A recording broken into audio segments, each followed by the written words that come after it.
साथियों मित्रों नमस्कार। कोटा ऑनलाइन क्लासेज में आप सभी का स्वागत है। आज हम बात करेंगे 301 नंबर के क्वेश्चन से। आदिकाल के प्रश्न चल रहे हैं और आप देख रहे होंगे। साथियों पहली बार अगर आप विजिट करते हो तो निश्चित रूप से सब्सक्राइब कर लीजिए। अच्छे प्रश्न हैं। आप लोगों के किसी भी स्टेट में अगर हिंदी साहित्य का इतिहास किसी भी एग्जाम में आता है तो इन क्वेश्चन से बाहर नहीं जाएगा। साथियों मैं गारंटी देता हूँ डायरेक्ट क्वेश्चन नहीं आ सकता, लेकिन जो इसका जो व्याख्या दी हुई है उसमें से आ जाए, कहीं ना कहीं कैसे न कैसे इनमें से क्वेश्चन आप लोगों के आ जाएगा। इसलिए आप 100% इनको तैयार कीजिए। मस्त रहिए, स्वस्थ रहिए। साथियों चलिए पढ़ते हैं 301 नंबर एक क्वेश्चन से। आदिकाल में किस प्रकार का साहित्य लिखा जा रहा है? आदिकाल में जन जीवन से हटकर राजाओं की वीरता का अति रंजित वर्णन किया गया है। तो पहला ही वो ऑप्शन इसका राइट हो जाएगा, क्योंकि कृष्ण भक्ति पर आधारित काव्य आप सबको पता है भक्ति काल में था। निर्गुण उपासना भी भक्ति काल में थी। उपयुक्त किसी प्रकार का नहीं, नहीं बिल्कुल गलत है। ये आंसर आएगा इसका, पहला आंसर। ठीक है। तो आदिकाल में जनजीवन से हटकर राजाओं की वीरता का अतिरंजित वर्णन का साहित्य लिखा जा रहा था। आदिकाल के कवि चारण कवि कहलाते थे, जो अपने आश्रयदाता राजाओं की प्रशंसा अतिशयोक्तिपूर्ण वो किया करते थे। साथियों 302 नंबर का प्रश्न है, अमीर खुसरो की पहेलियों तथा मुकरियों का क्या उद्देश्य रहा है? तो अमीर खुसरो की पहेलियों और मुकरियों का उद्देश्य पृथ्वीराज चौहान की वीरता का वर्णन नहीं, अलाउद्दीन और अमीर के युद्धों का वर्णन है, मनोरंजन के माध्यम से लोक व्यवहार की शिक्षा, कोई उद्देश्य नहीं। तो सी ऑप्शन इसका राइट हो जाएगा, क्योंकि अमीर खुसरो को पृथ्वीराज चौहान, अलाउद्दीन खिलजी, अमीर अमीर से इनसे कोई लेना देना नहीं है। तो अमीर खुसरो की जो पहेलियां और मुकरियां थी वो मनोरंजन के माध्यम से लोक व्यवहार की शिक्षा दिया करती थी। साथियों तो अमीर खुसरो की पहेलियों तथा मुकरियों का उद्देश्य मनोरंजन के माध्यम से लोक व्यवहार की शिक्षा देना रहा है। साथियों यह बात आप नोट कर लीजिए, अच्छा क्वेश्चन है, आने के लायक क्वेश्चन है। 303 नंबर का प्रश्न है, वीर गाथा कालीन रासो काव्यों में निम्नलिखित में से किस विषय का वर्णन नहीं है? देखिएगा, आश्रयदाताओं का अतिरंजित वर्णन बिल्कुल राइट है, ये है। इतिहास और कल्पना का सम्मिश्रण बिल्कुल राइट है, ये भी है। कृष्ण लीलाओं का प्रतिपादन, ये तो भक्ति काल की बात आ गई, तो ये गलत हो जाएगा। और तीसरा, युद्धों का सजीव और गद्यात्मक वर्णन, ये भी है। तो इसका सी ऑप्शन राइट हो जाएगा। साथियों युद्धों वीर गाथा कालीन रासो साहित्य में जो है कृष्ण लीला का कहीं कोई वर्णन नहीं है, इसलिए ये ऑप्शन इसका राइट हो जाएगा। तो वीर गाथा कालीन रासो साहित्य में कृष्ण लीला का प्रतिपादन नहीं है, जबकि वीर गाथा कालीन रासो साहित्य में आश्रयदाताओं के अतिरंजित वर्णन किया गया है। इतिहास और कल्पना का सम्मिश्रण है, युद्धों का सजीव और गद्यात्मक वर्णन इसमें मिलता है। साथियों अगला प्रश्न है, रासो ग्रंथ किस भाषा में लिखे गए हैं? डिंगल पिंगल भाषा में रासो ग्रंथ लिखे गए। डी ऑप्शन इसका राइट हो जाएगा। देखिएगा, रासो जो ग्रंथ है वो डिंगल पिंगल भाषा में लिखे गए हैं। अपभ्रंश और ब्रज भाषा को पिंगल कहा जाता है। अपभ्रंश और राजस्थानी को डिंगल कहा जाता है। जहां पर अपभ्रंश और राजस्थानी भाषा का मिश्रण है वो डिंगल भाषा है। अपभ्रंश और ब्रज भाषा का मिश्रण है वो पिंगल भाषा है। तो रासो ग्रंथों में जो है वो डिंगल भाषा का प्रयोग सबसे ज्यादा हुआ है, जो अपभ्रंश और राजस्थानी का मिश्रण रहा है। साथियों पढ़ते रहिए, मस्त रहिए।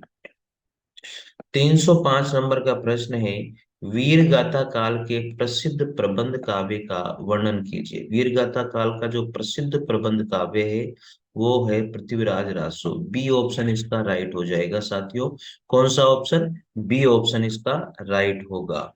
साथियों कॉलेज लेक्चरर हो, चाहे यूजीसी नेट हो, चाहे केंद्रीय विद्यालय का पीजीटी टीजीटी हो, चाहे डीएसएसबी का पीजीटी टीजीटी हो, या किसी भी स्टेट पीएससी का जो है कोई भी एग्जाम हो जहां पर हिंदी साहित्य का इतिहास आता है, मैं गारंटी देता हूं इन प्रश्नों से बाहर आपका एक भी प्रश्न नहीं जाएगा। विश्वास मानिए, और जब भी आप इनको पढ़ो तो लिखो, इनके जो इम्पोर्टेंट फैक्ट है उनको लिखो, चाहे वन लाइनर में लिखो, कैसे भी लिखो साथियों, लेकिन लिख जरूर लेना, आप लोगों के बहुत काम आएगा। साथियों, पहली बार अगर जुड़ते हो तो निश्चित रूप से चैनल को सब्सक्राइब कीजिए, लाइक कीजिए और साथियों कमेंट जरूर कीजिए कि आपको ये प्रश्न कैसे लगे साथियों। चलिए देखते हैं। वीर गाथा काल का जो प्रसिद्ध प्रबंध काव्य है वो है पृथ्वीराज रासो, ठीक है, जिसे आचार्य रामचंद्र शुक्ल ने हिंदी का प्रथम महाकाव्य, इसके रचयिता चंद्र बरदाई को हिंदी का प्रथम कवि कहा है। जायसीकृत पद्मावत तथा तुलसीकृत रामचरितमानस नामक महाकाव्य भक्ति काल के प्रमुख ग्रंथ है, काव्य ग्रंथ है। जबकि जयशंकर प्रसाद कृत कामायनी जो है छायावादी का प्रमुख महाकाव्य रहा है। वीरगाथा काल के प्रसिद्ध जो प्रबंध काव्य है वो है पृथ्वीराज रासो। और वीरगाथा काल का जो प्रसिद्ध जो पृथ्वीराज रासो को आचार्य रामचंद्र शुक्ल ने हिंदी का प्रथम महाकाव्य माना और चंद्र बरदाई को हिंदी का प्रथम महाकवि माना है। जायसे कृत जो है पद्मावत है और तुलसीदास कृत रामचरितमानस है जो भक्ति काल के प्रमुख काव्य ग्रंथ माने जाते हैं। और जयशंकर प्रसाद का साथियों कामायनी रहा है, आप सभी को पता है, छायावादी का प्रमुख महाकाव्य है कामायनी। चलिए अगला प्रश्न है, विद्यापति के पद किस भाषा में रचित है। विद्यापति के जो पद है यानी कि जो पदावली वो मैथिली भाषा में रचित हैं, सबको पता है। विद्यापति के जो पद है वो मैथिली भाषा में रचित हैं। किस भाषा में? मैथिली भाषा में। विद्यापति जो है बिहार के विपसी नामक गांव में रहने वाले थे। इनके द्वारा रचित ग्रंथ है पदावली, कीर्तिलता, कीर्ति पताका। कीर्तिलता और कीर्ति पताका जो है अवध भाषा में लिखे गए ग्रंथ है या लिखी गई रचनाएं हैं साथियों, ठीक है। अगला प्रश्न है, कौन सी रचना स्वयंभू कवि की नहीं है। पोयम चरिव, पहुम चरिव, रिठनेम चरिव, महापुराण, स्वयंभू छंद। तो पहुम चरिव, रिठनेम चरिव, स्वयंभू छंद तो ये स्वयंभू की है, लेकिन महापुराण जो है ये स्वयंभू की रचना नहीं है साथियों। किसकी रचना नहीं है? महापुराण। किसकी? जो महापुराण जो रचना है वो स्वयंभू की नहीं है, वो है पुष्पदंत की। किसकी रचना है? पुष्पदंत की। तो स्वयंभू की रचना पुष्पदंत की रचना है ये, स्वयंभू की नहीं है महापुराण, ठीक है। तो पहुमचरी और रिठनेमचरी और स्वयंभू छंद ये स्वयंभू की रचनाएं हैं और महापुराण जो रचना है वो पुष्पदंत की रचना है, ठीक है।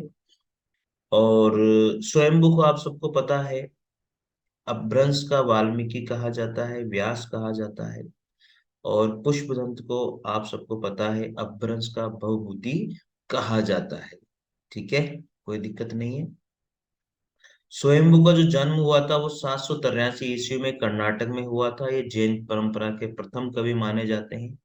अपभ्रंश साहित्य के वाल्मीकि और व्यास माने जाते हैं, मैंने पहले भी बोला था। इनकी जो पहुमचरिव रचना है वो अपूर्ण मानी जाती है। इनकी जो पहुमचरिव रचना है वो अपूर्ण थी। जो इनके पुत्र त्रिभुवन ने इसे पूरा किया था साथियों। क्या किया था? त्रिभुवन ने इसे पूरा किया था। पहुमचरिव जो रचना है उसमें राम के चरित्र का विस्तार से वर्णन किया गया है।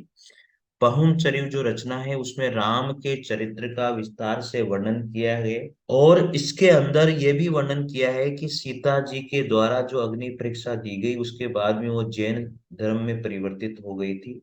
ऐसा भी वर्णन जो है पहुमचरिव में ही बताया गया है, ठीक है, आप याद कर लीजिएगा। अगला प्रश्न है 308 नंबर का प्रश्न है, अपभ्रंश प्रभावित हिंदी रचना कौन सी है। अपभ्रंश प्रभावित जो हिंदी रचना है वह है भरतेश्वर बाहुबली रास। भरतेश्वर बाहुबली रास जो रचना है उसके जो रचयिता है वो शालिभद्र सूरी है। ये रचना 1184 ईस्वी में रचित है, 205 छंदों में खंड काव्य है। शालिभद्र सूरी की एक अन्य रचना है बुद्धिरास। एक अन्य रचना कौन सी? बुद्धिरास है। जबकि चंदनबाला रास, नेमिनाथ रास, वसंत विलास अपभ्रंश युक्त रचनाएं मानी जाती है। 11वीं शताब्दी में रचित लोक भाषा काव्य कौन सा है। 11वीं शताब्दी में रचित लोक भाषा काव्य है ढोला मारूरा दोहा। लोक भाषा काव्य ढोला मारूरा दोहा है साथियों। जो 11वीं शताब्दी में रचित है और ये दोहों में रचित है। इस ग्रंथ में कछुआ वंश के राजा नल, पुत्र ढोला और मारवाड़ी नामक राजकुमारी की प्रेम कथा का वर्णन किया गया है। जबकि राहुल वेल 10वीं शताब्दी में रचित है। जयमंक जस चंद्रिका उक्ति व्यक्ति प्रकरण 12वीं शताब्दी में रचित ग्रंथ माने जाते हैं। नोट कर लीजिएगा, जयमंक जस चंद्रिका, और ये मधुकर कवि की है, और उक्ति व्यक्ति प्रकरण दामोदर शर्मा की रचना है, जो 12वीं शताब्दी में लिखी गई है, 12वीं शताब्दी में रचित ग्रंथ है। राहुल वेल सबको पता है, स्वयंभू के द्वारा रचित ग्रंथ है, जो 10वीं शताब्दी में लिखा गया है। ढोला मारोला दोहा, ये 11वीं शताब्दी की रचित एक लोक भाषा काव्य है। ये दोहों में रचित है। कछवा वंश के राजा नल के पुत्र ढोला और मारवाड़ी नामक एक राजकुमारी का प्रेम कथा का वर्णन जो है, इस ढोला मारोला दोहा ग्रंथ में या काव्य में किया गया है। अगला प्रश्न है 210 नंबर का, गोरखनाथ के गुरु का नाम क्या था? गोरखनाथ के गुरु का नाम मत्स्येंद्र नाथ था, सबको पता है। गोरखनाथ के गुरु का नाम क्या था? मत्स्येंद्र नाथ है साथियों, याद हो जाएगा। और गोरखनाथ के गुरु का नाम मत्स्येंद्र नाथ था। इनका वास्तविक नाम क्या था? विष्णु शर्मा। इनका वास्तविक नाम विष्णु शर्मा था, और पूरा नाम पीपली देव था। याद रखिएगा, नहीं मिलेगा, नहीं मिलेगा आपको ये प्रश्न के जो मैंने फैक्ट बता रहा हूँ, ये नहीं मिलेंगे। गोरखनाथ के गुरु का नाम मत्स्येंद्र नाथ था, और इनका वास्तविक नाम विष्णु शर्मा था, और पूरा नाम पीपली देव था। जबकि गुप्त नामक भैरवानंद था। जबकि गुप्त नाम इनका क्या था? भैरवानंद था। तीन नाम हो गए मत्स्येंद्र नाथ के। इनका विष्णु शर्मा, वास्तविक नाम, पूरा नाम पीपली देव, और गुप्त नाम भैरवानंद तथा इनका जन्म बंगाल में हुआ। इनके द्वारा रचित ग्रंथ कोल ज्ञान निर्णय। क्या है? कोल ज्ञान निर्णय। याद हो जाएगा। ठीक है, चलिए। अब अगला 311 नंबर का प्रश्न है, अपभ्रंश शब्द का सबसे पहले उल्लेख किसने किया था? अपभ्रंश शब्द का सबसे पहले जो उल्लेख किया वो किसके द्वारा किया था? इस क्वेश्चन का आंसर आप कमेंट बॉक्स में दीजिए साथियों। साथियों, थोड़ी सी यार खांसी वासी चल रही है, इसलिए मैं आज इतना ही बना पाऊंगा। ठीक है, थोड़ा सा कंसिडर कर लीजिए। और वेरी सॉरी आप लोगों के लिए, थोड़ा सा आज का वीडियो थोड़ा लंबा नहीं हो पा रहा है। ठीक है, तो चलिए मिलते हैं साथियों अगले वीडियो के साथ। तब तक के लिए जय हिंद, जय भारत, थैंक यू।